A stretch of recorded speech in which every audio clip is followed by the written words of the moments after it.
Good morning, good evening, or good afternoon, depending on where you're looking at us. Um, my name is Ernesto Perez. I'm with Christopher Lopez. We're with the Visual K team. Christopher, how are you? Doing good, doing good. And how are you, Ernesto? Doing well. It's another day Yeah, in paradise. another day in a rainy day in paradise today. Yeah, it's always a good day when you're in paradise, right? That's right, that's right. So today we have a, our third session. In this case, we're doing practical optimization of RCM using RCM-R.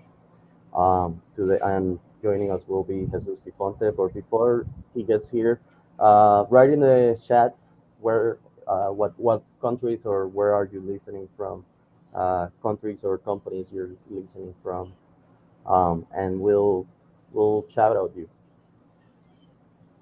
So, Christopher, what do you expect of this subject? Well, to be completely honest, RCA it's something I haven't really seen a lot in my experience. So I'm very intrigued to see what Jesus has stored for us. Definitely. I think it's going to be one of those that where we learn a lot and we don't know, we know, we know so much, right? But we don't know enough. Yeah, definitely, definitely. So people are getting ready. We're seeing if is there anyone using RCM in the chat.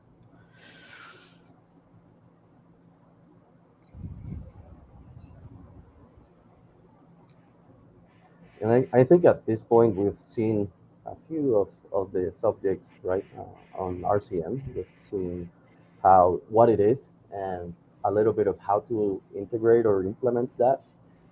But I think it's important now to get it to the next level, right? And I think that's kind of where we're going today. Also, let us know if anyone knows what RCNR is. If you've seen us from previous sessions, you probably know what it is. But if not, then let us know if you do or do not know what it is. So uh, write your comments in the chat and let us know.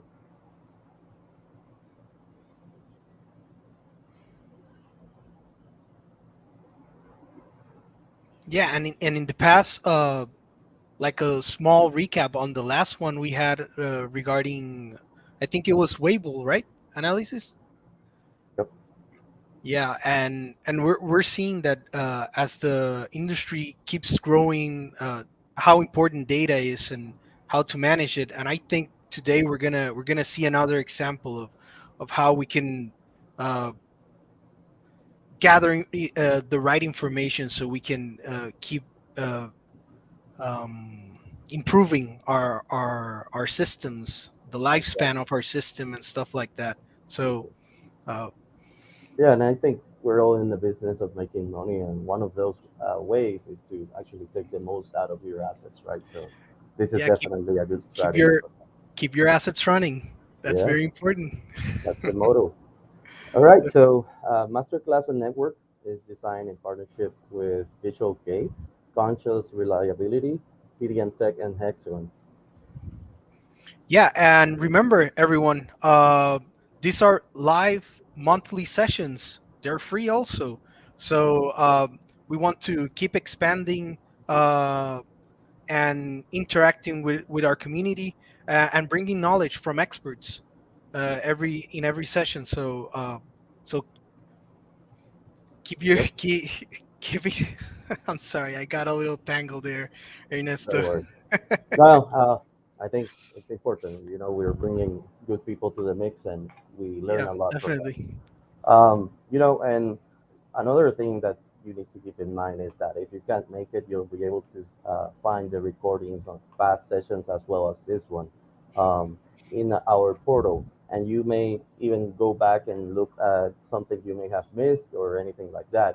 But we do encourage all members to connect to the live sessions so you can take full advantage of the interaction. And if you have any live questions, then we can uh, put our expert to the test and see how much he knows or she knows, right, on the subject.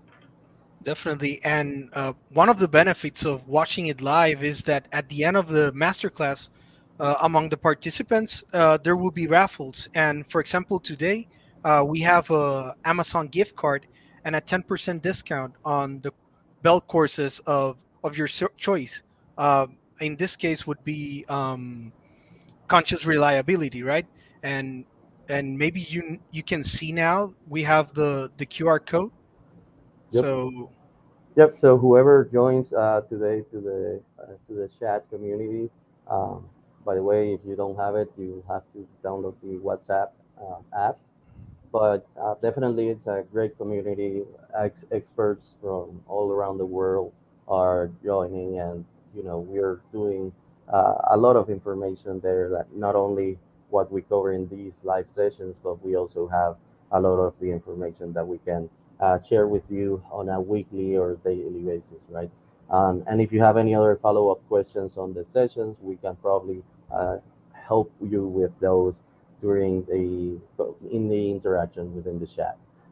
So today we're going to have the raffle, and then at the end of this session and every other session, we're going to have um, digital certificates granted to the people who attended this session.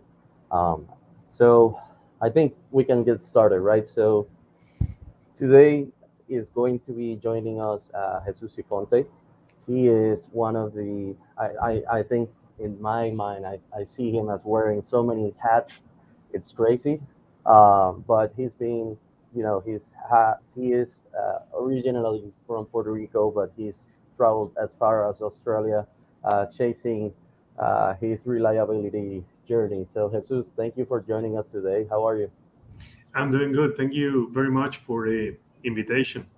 Anytime. You know that this is the one of the subjects I like the most, and I'm really enthusiastic about. And you know what? I like sharing what I have learned so far, and I like learning. So whatever information that we can get from the audience, from our colleagues, whatever comments that you want to add, that will be that is really important for the community to know. Share those experience. That's very welcome. So we are here to learn everybody. Everybody's experience is really important. We complement each other. So we have some people here very knowledgeable about maintenance, others about design, other people know about operations, safety, and environmental. So we are a huge community that need to support each other in order to be successful. So I'm glad to be back here, and let me jump into the subject right now. And we're going to speak about the RCM process optimization with RCM-R, and I will go very basic. I will explain what RCM is, and of course, what's the optimization of that process is about with RCM-R. So this is me. You already know me. The guys, my colleagues here presented me. So my name is Jesus, and RCM is one of the subjects that I feel very enthusiastic about. I enjoy it a lot. So let me tell you that I'm enjoying this session with you guys. So this is what we do day in and day out. As a matter of fact, I'm here at a customer plant doing RCM. So that's what we are going to share with you. So what is RCM? People ask, what is reliability center maintenance? So it is a systematic process. It is a formal process to determine what to do to keep assets doing what operations need them to do in their current operational context. And we have underlined a couple of important concepts here. So if we look at the last one, operational context, what is an operational context? An operational context is the environment an asset is going to be operated at. So meaning here in this uh, definition that we must know first the operational context to understand the environment the asset is going to be operated in order to then determine what we have to do in terms of maintenance, design changes, operational changes, in order to meet the expectations of those operating the assets. That is RCM about. So it is basically understanding all of the risks associated with assets failures and how we can counter them with some activities, some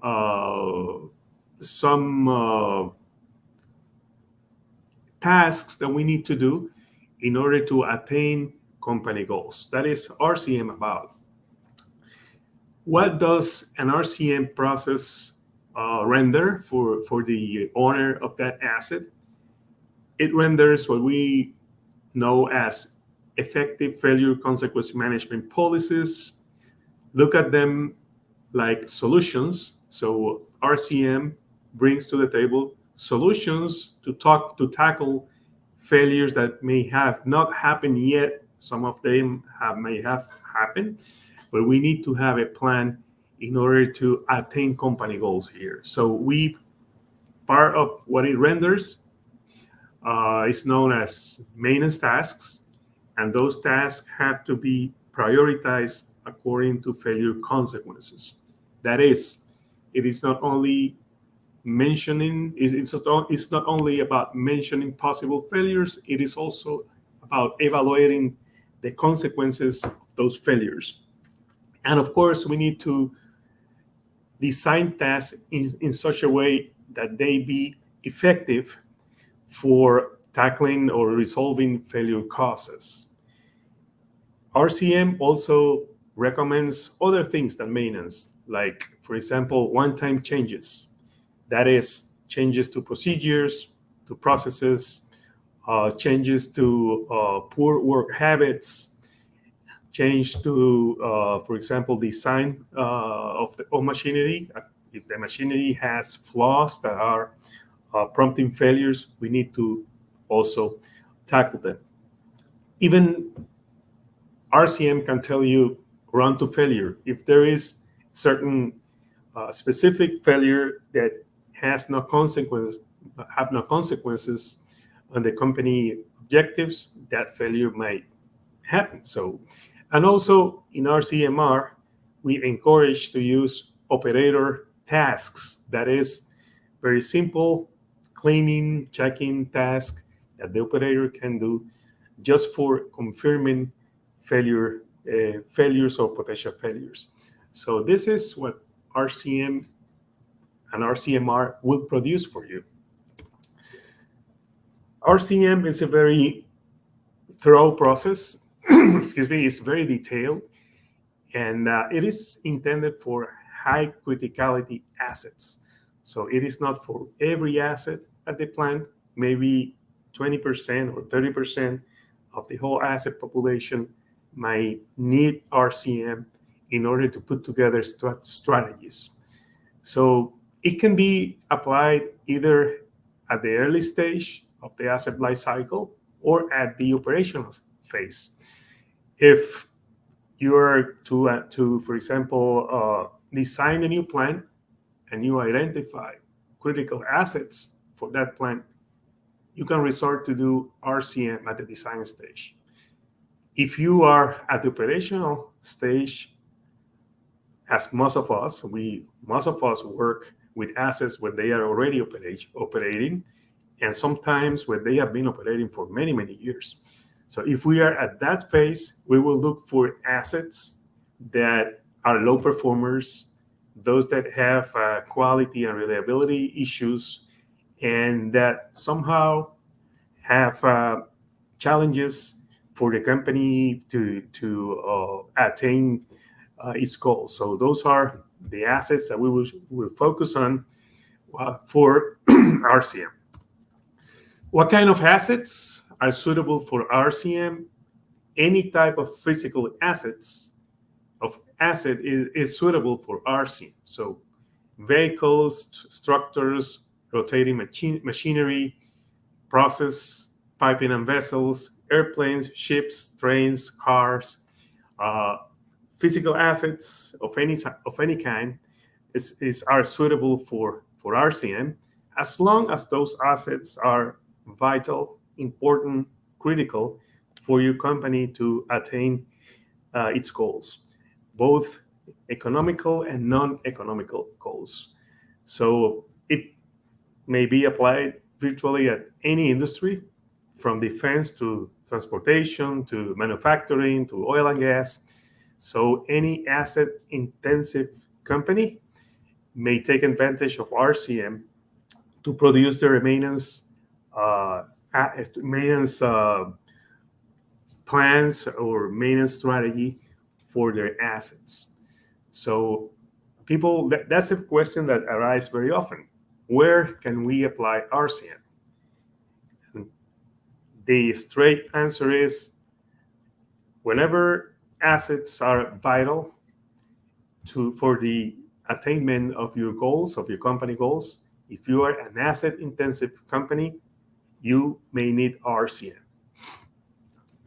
So let's define, we already defined RCM as a process to determine what to do in order for assets to do what operators want them to do in their operational context. That's the basic RCM uh, definition. But what about RCM-R?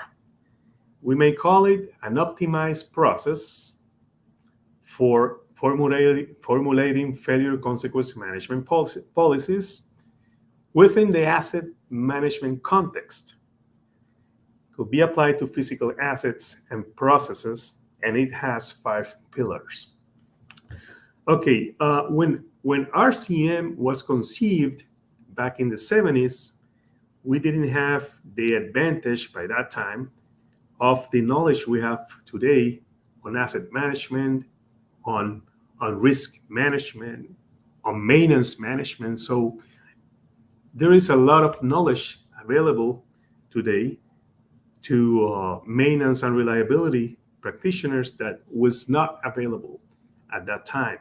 So RCM-R is taking advantage of that knowledge that we have today in order to make the RCM process more robust and in order to comply with the tenants, with the requirements of the RCM process better. So people may ask, why is it necessary to optimize RCM? People ask me, Jesus, what do you think about RCM, the original RCM? And I think it is a perfect process. I don't find any flaws on it, other than not implementing it correctly. So the intention of RCM-R is to provide some guidance, some tools in order for people to apply RCM correctly and get the most out of the RCM process. We want to avoid execution flaws, for example, like under analysis. So many people do a very light analysis and they call that RCM. And the standard of RCM, the SAE JA 1011 standards, explains what a complete RCM process is and gives us guidelines to follow it. So streamlining the process is not something acceptable when you are dealing with really complex and critical assets. We may skip a lot of important risks by doing so. So on one of the let's say purposes of RCM-R is just to make sure that we comply with that requirement of the standard size standard in a good way, so we can be compliant.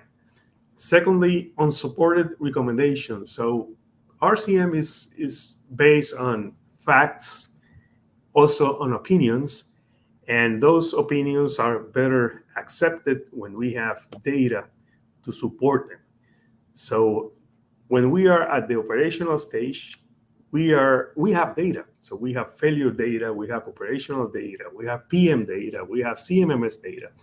And one of the aspects that RCM-R takes advantage of is of the available data that we have for the analysis. We also want to avoid over-analysis. So we have put in place a couple of filters to just filter out any non-critical events that we don't have to over-analyze them. And we can concentrate on those that are really important for the company. So what are the most common pitfalls of RCM? In our book, RCM, Practical Optimization of the RCM Process with RCM-R, we established the basis for RCM-R, what prompted the RCM-R process. And we were motivated by those most common pitfalls and try to avoid them, provide a guidance to our colleagues, recognize those to recognize all of those specific pitfalls and see how we can avoid them. The first of those is when we do an RCM process with no experienced facilitator. So we have somebody leading an RCM effort, and that person is not knowledgeable on the process.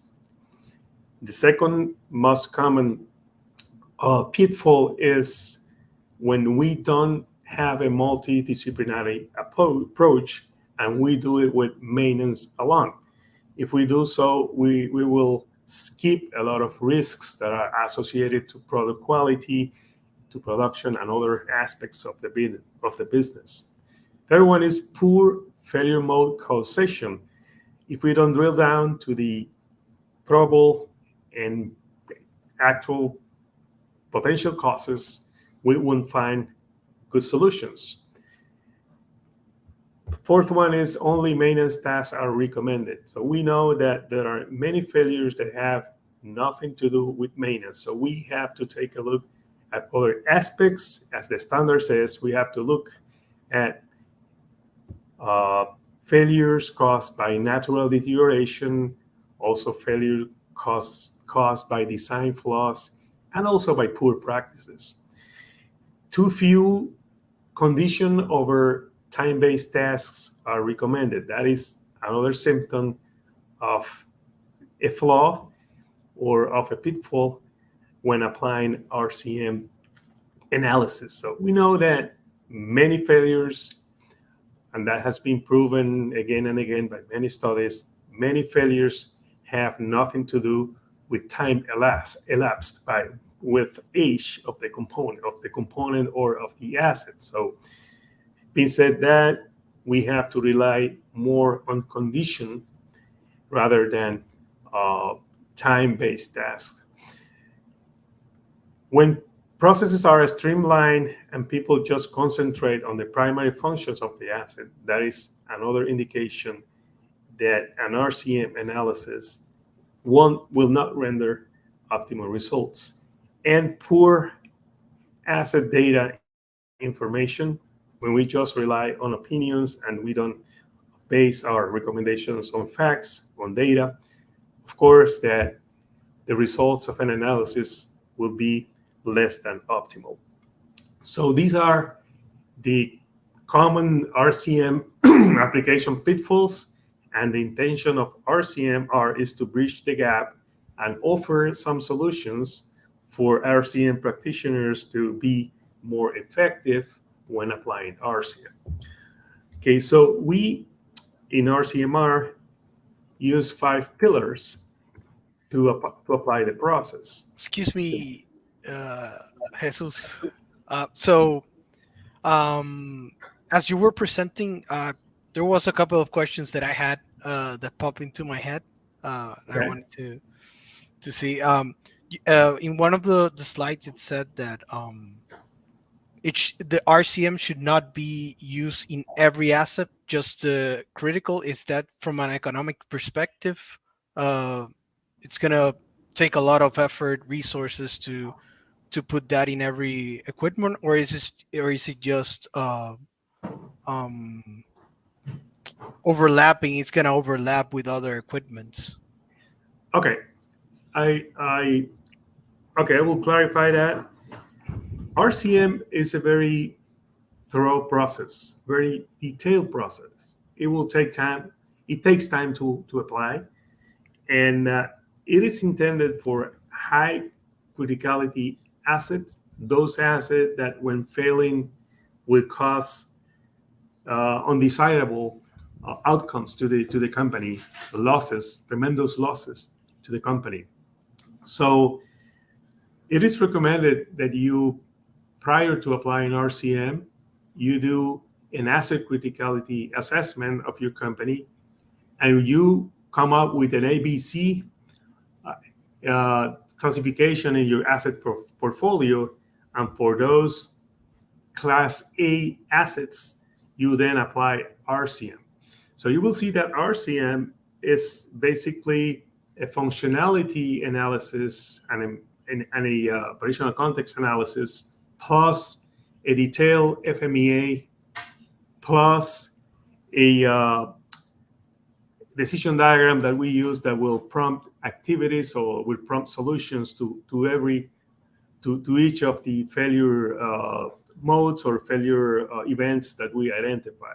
So it is very, very detailed.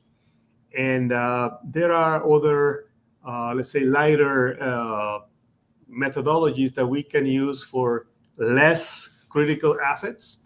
So we use other techniques to put together maintenance plans for it. Okay. So as you say, it is intended for high criticality assets, and where you can see the benefit, of just being there, analyzing your asset for some time, and it requires some effort and multidisciplinary team of experts that will do the work for it. And where you when you say undesirable consequences would be probably economical, but also you could have losses on production, which also translates to economical. But it could also be in fact to the EHS department, right? Maybe safety Yes, sir. type of Yes, care sir. or anything like that, right? Just Yes, sir. For example, here at the facility that we are at today, we're applying RCM to a filling process. This is a pharmaceutical company whose downtown cost is $128,000 per hour. When an asset stops here, the losses amount $128,000 per hour, and most stoppages are of more than 24 hours. So any stoppage for anything, for a small leak, for a broken bolt, Hmm. for a bearing, for a filter, would cost millions of dollars. So for those type of assets, you want to avoid those failures and at all costs, and you will use RCM to do the risk analysis to pinpoint those specific those activities or failure conditions that may cause such downtime. And at the same time, we are applying RCM to a gas burner system that it is an environmental type of tool that cleans, all of the air prior to sending it back to the atmosphere. So if we have a failure of that asset, we cannot operate the plant because there would be waste that need to be cleaned and need to be processed, and that is the kind of asset that deserves, RCM. And also, we are using natural gas in there. We are using fuels, and there are high temperatures, etc. And failures might be catastrophic. So whenever you identify such an asset, think about RCM as a process to identify all of those risks and come up with solutions to avoid them proactively.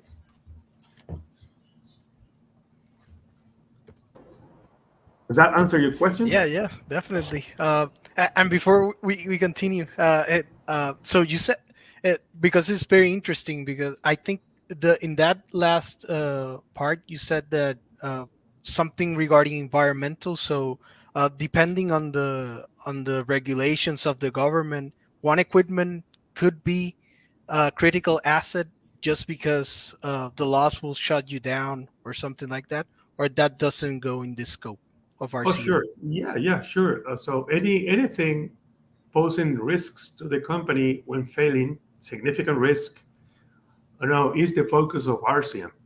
Okay. So we're talking, for example, vital production machinery, but also safety devices, uh, also air purification systems, anything that can harm people, safety, and can harm the environment, or that can hinder the company to just attain its economical goals.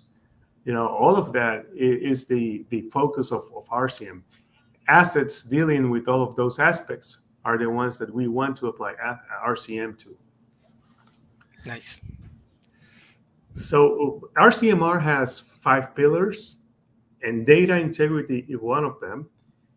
During some audits that we apply to RCM processes, and especially those processes not hindering optimal results, we identify a lack of data, good data, to just make decisions. And we need to rely on good data for,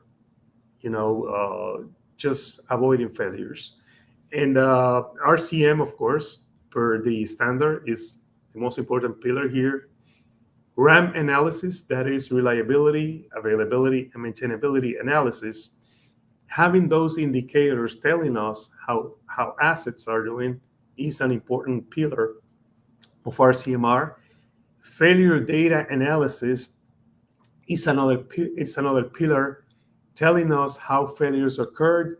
We spoke about this in the Weibull analysis webinar a couple of weeks ago, and this is also one of the pillars. When we have failure data, we want to analyze it and understand how failures are occurring. And of course, continual improvement or continuous improvement is another pillar, because things can change in the future, and we may be need to be prepared to do the corresponding changes. So this is the RCM-R process. This is the process diagram, and it entails 4 subprocesses. And the yellow one, we call it the pre-work stage, is where we make sure that we have good data for the analysis and that we understand asset criticality. So this is like a pre-step to apply RCM in a strategic way. If we want to apply RCM to an organization or to a plant, asset portfolio, we better understand the criticality of each individual assets and decide whether we are going to apply RCM or another type of technique to put together maintenance plans. And of course, understanding and getting good data that let us know how assets are doing. So the second process is the RCM process, according to the SIJN 1011 standard. That is the fuchsia semicircle in the bottom. So in there, we apply the RCM process per the standard, but we also resort to other international standards to help us, for example, defining failure modes correctly and failure causes. We also have standards helping us to understand how to quantify failure effects by way of risk analysis and so forth. So we have reinforced, let's say, the basic or the RCM process with the original RCM process with other standards that were not available by the time that the RCM original process was conceived. Then we have a fine-tuning process, which is the blue process, the number 8 and number 9 steps. In there, we do data analysis. We look into the asset KPIs, ramp KPIs, and also we use data analysis in order to confirm failure patterns and to make sure that we are prescribing the right tasks. And we have the implementation and sustaining process, which is the last one. That is step number 10. We provide guidance in order to implement the process correctly. So RCM-R brings to the table the RCM process according to the SIJ 811, asset criticality ranking, failure modes and failure root causes classification by some ISO standards, also risk analysis according to ISO standards, and then data analysis. And one of the features that we do in RCM that we brought is that we encourage the use of operator tasks whenever possible. Before we go on, there are a few questions here. Is the decision tree consequence evaluation part of the RCM-R? So RCM-R is pretty much based on, of course, on the RCM tenets, but also on asset and risk management principles. So I have a question here asking about there are other processes, RCM2, RCM3, RCM-R. What's the difference between them? I will just explain what RCM-R entails, and we tell you that all processes are intended to apply the original RCM process in a good way. So we are compliant with RCM. So in our case, we have 4 subprocesses that I just described, and the intention is to have good data to use it, to apply the RCM process, to have a multidisciplinary team that is knowledgeable with the asset under study, and to apply the RCM process according to the standard without excuse me excuse me, without cutting corners, and that we rely on good data for it. So RCM-R has a lot of resources and uses, for example, knowledge from the standard ISO 31000. We apply some risk matrix to understand the criticality or the relevance of each of the failure events that we have identified.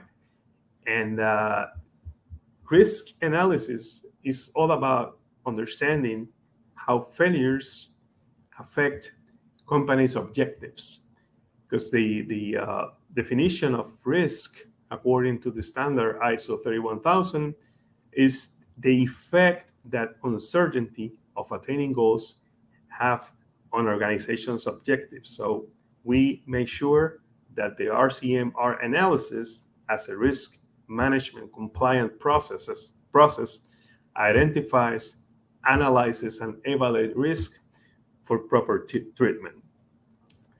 So risk is effect of uncertainty on objectives. So we need to understand clearly what is the objective, what is the mission of that asset, and what kind of risks counter those objectives. And we need to understand the deviation or the effects those risks pose on a company, so we can tackle those risks.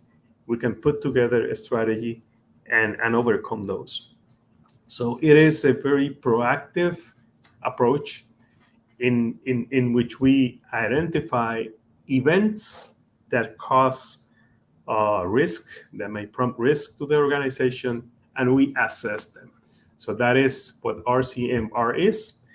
And we basically identify, analyze, and evaluate risk using the risk management process according to ISO 31000.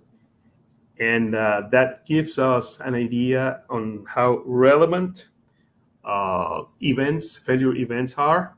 So we basically pinpoint failure events that have already happened, those that haven't happened yet, but if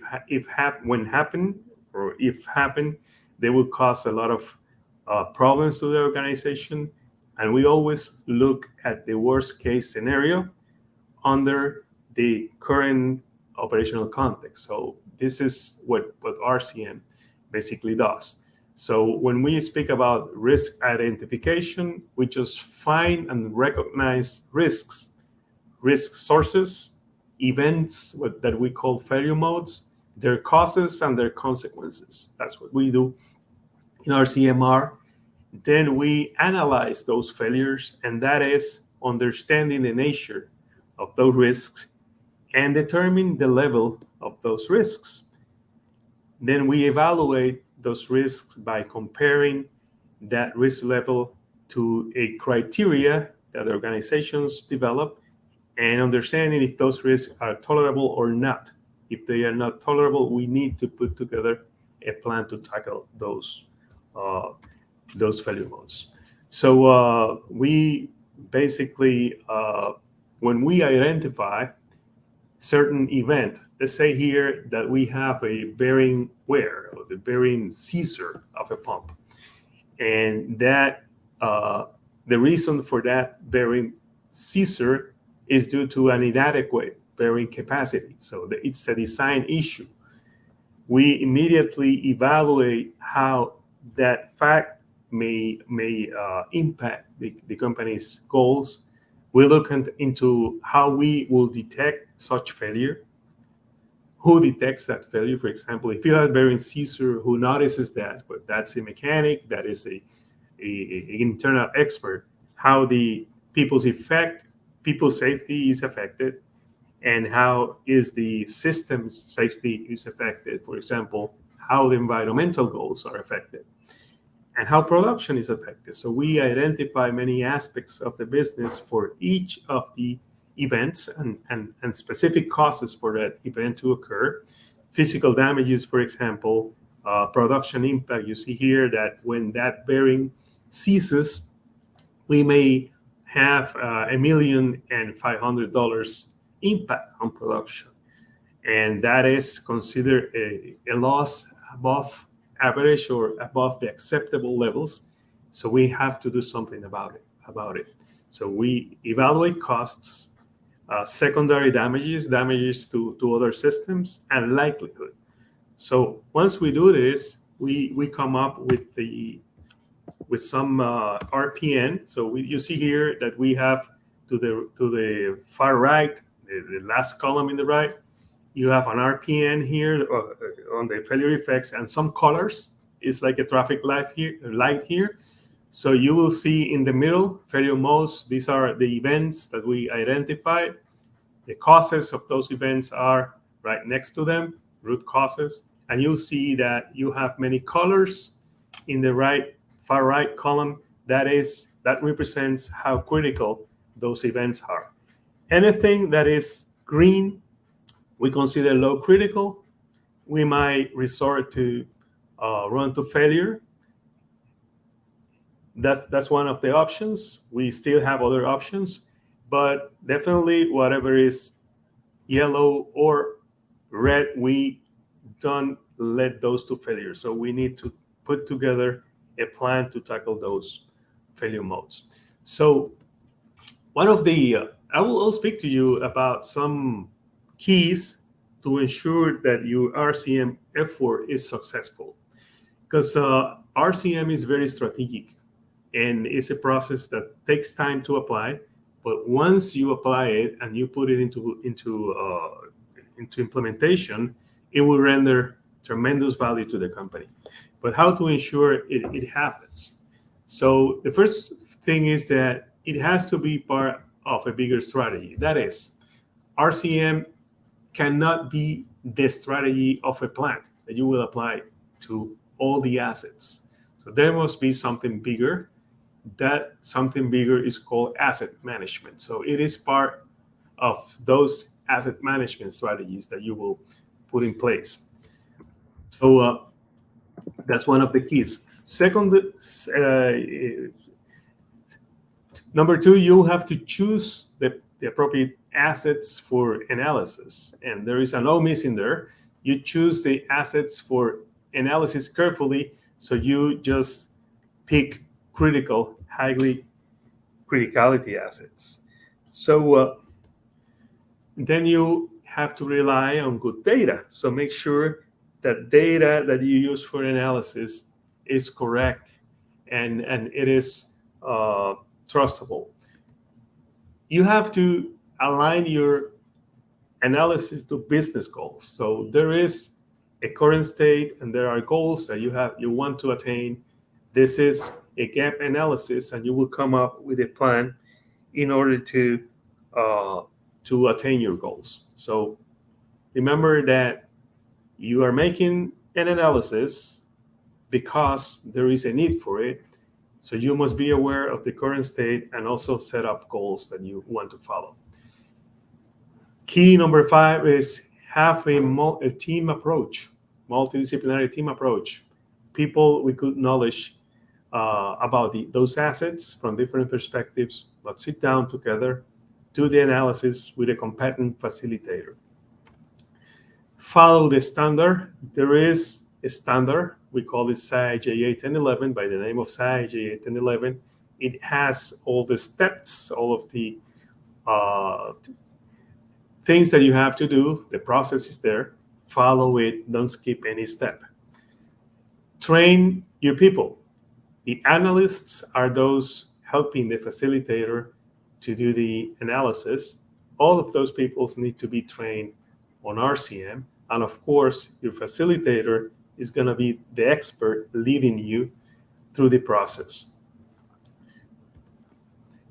Prioritize actions. Once you do the analysis, you will come up with tasks stemming from the analysis. You have to prioritize those actions based on the physics of the failure and also the effects of the failure. So economical and non-economical effects, in order to realize the maximum value from those analyses.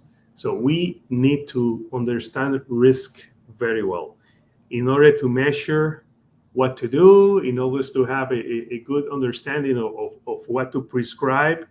You need to understand failures first and how risky they are, how impactful they are. Then we will kind of size our countermeasure according to the size of the risk. Have an implementation plan. When we finish an analysis, there is a lot to do. There are many tasks to implement. So we need to put together a very thorough plan, detailed plan that we can follow and we can implement. Then show the results of each analysis. There has to be some leadership, in here. We need to monitor the results, have KPIs telling us how we are doing, audit the results, etc. So these are 10 keys for basically making sure that your RCM effort is rendering the results that you wanted. So basically, we defined the RCM process, spoke about RCM-R as an optimized process, also mentioned asset management and risk management principles, which are embedded into the RCM-R process, and also mentioned you 10 excuse me, steps for ensuring that RCM is applied within the asset management process in order to attain optimal results. So I pass it over to my colleagues, uh, and I'm glad to take any question from the audience. And Great. Thank you very much, Jesus. Yeah, thank you, Jesus. As always, very insightful with all the information you bring to the table here. Uh, I had a quick question. Also, how often does a company needs to revisit or reanalyze the RCM in their facilities? okay, that's a very good question. So how often do we do RCM? Let's say that we have done RCM once to an asset or to a system. Okay, you will revise the analysis whenever first you have new failures that you didn't have before, since the asset is changing, is, for example, is aging. You may with time get a failure that you wasn't not aware of. If that happens, you will review the analysis, or you will analyze that failure and will incorporate into the original analysis. Secondly, when you have new technology with regards to maintenance, let's say that by the time that you did the analysis, you didn't have certain technologies for detecting failures. So certain predictive tools were not available. A very classical one is, for example, you were detecting leaks with soap bubbles. So you would just spray soap, and whenever you see bubbles, you say there is a leak. And now that's what you had at your disposal when you did the RCM analysis. But nowadays we have an ultrasound system, so we have to go back and review that that those tasks related to those technologies. And yeah, that's if the asset, for example, changes, if the operational context of the asset changes drastically. Typical changes are, now that asset is not that critical. It's not going to operate at the same regime. It's going to operate less time. Now the product that is being processed there is not as important as it was last year. Then When you have redundant. we should review the strategy. For example, if the asset configuration changes, now the asset has a backup unit. So we now have less criticality with that asset. So those are the aspects that will prompt, let's say, revisions of an RCM analysis. But as long as the results are as expected, technology hasn't changed, you won't review it. So Okay. We also have a question here in the chat about integration with CMMS. Does it also integrate with CMMS like it does with SAP, Hexagon EAM, Maximal, for example?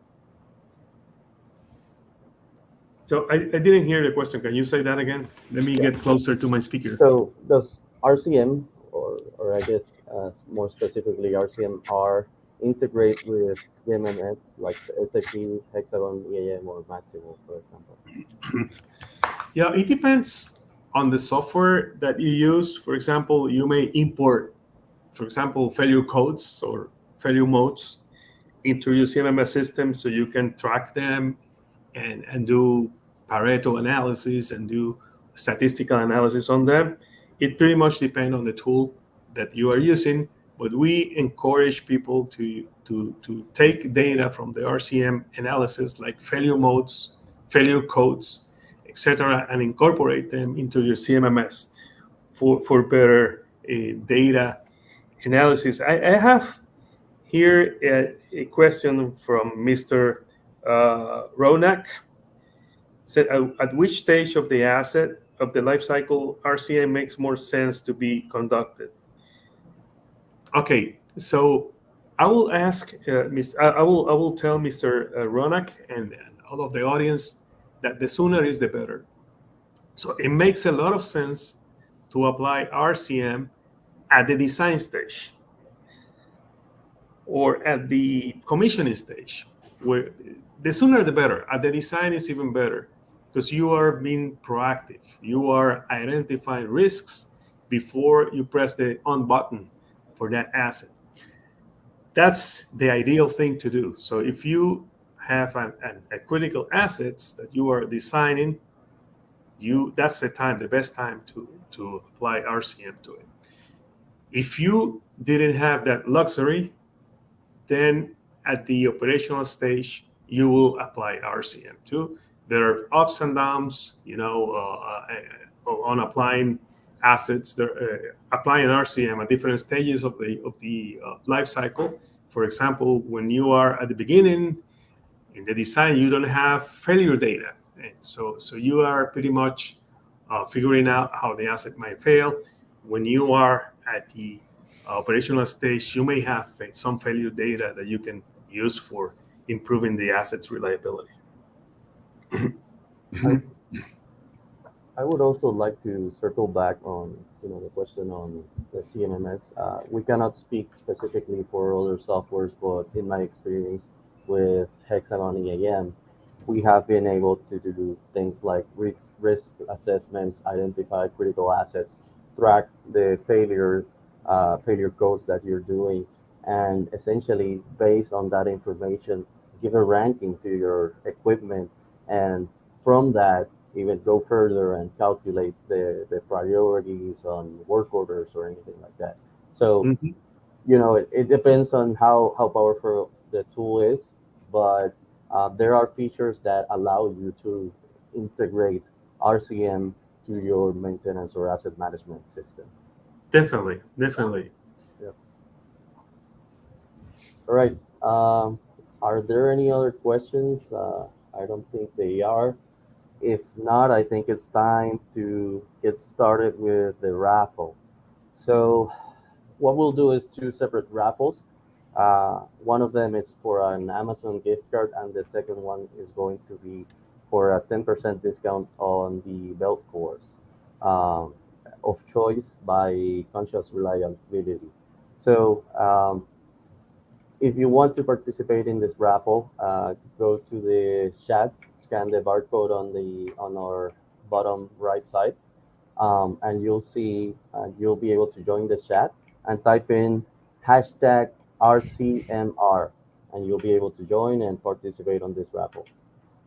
We'll give you a couple of minutes to join and type in your hashtag. But in the meantime, Christopher, what do you think? Beautiful. Like I said earlier, very insightful, Jesus. Uh, RCM, it's been a while. The RCM floating in the industry. So that was very interesting to know to learn. So Yep, definitely. I think this is something that doesn't happen every day, but when it happens, it brings a lot of value to our or let's say to the company's environment, and also to the assets, right? So if you're prioritizing things like safety, economical aspects, be it cost on production losses, or also being an equipment that has an replacement parts that are very expensive, then or a very long lead time on the parts, then you definitely have to prioritize those assets in order to keep production going. So that's very interesting for me to understand and learn more about. Um, Yeah, as he was as Jesus was explaining, the word that came into my mind was robust. It tackles a lot of aspects of your of your company. Yeah, So yeah, it does. All right. At this point, we have about uh, six six people on the raffle. So we'll do that. If anyone else wants to join, speak now or forever hold your peace. All right. Let me just show you the raffle, and let's get started.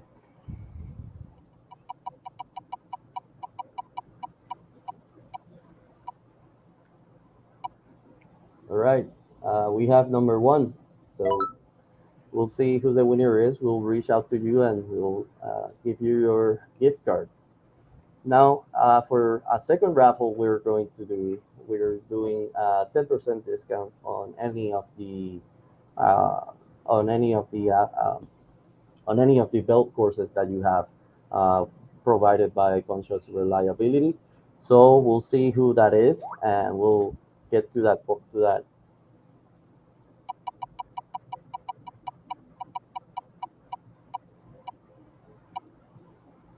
Right. We have number three. That's Ronak. All right. So Ronak, we'll reach out to you and we'll get we'll send you the information so that you have everything that you need in order to register to any of the belt courses. So I think that's it from our side. Um, would you say this was a good session, Christopher? it was a beautiful session. All right, so Jesus, thank you very much, as always, for joining. Another very productive and very knowledgeable presentation. So thank you very much for everything, and we'll see you on the next one, as well as everyone else. I'm glad you were able to join live, but if you're not able to, um, feel free to reach out on find the other sessions in the portal. You'll see the link showing on the bottom of the screen and also on the chat. Um, so you are able to both generate your digital certificates and find this and other recordings there. So I think that's it. Thank you very much, everyone, for joining, and I'll see you on the next one. Bye. Bye, everyone.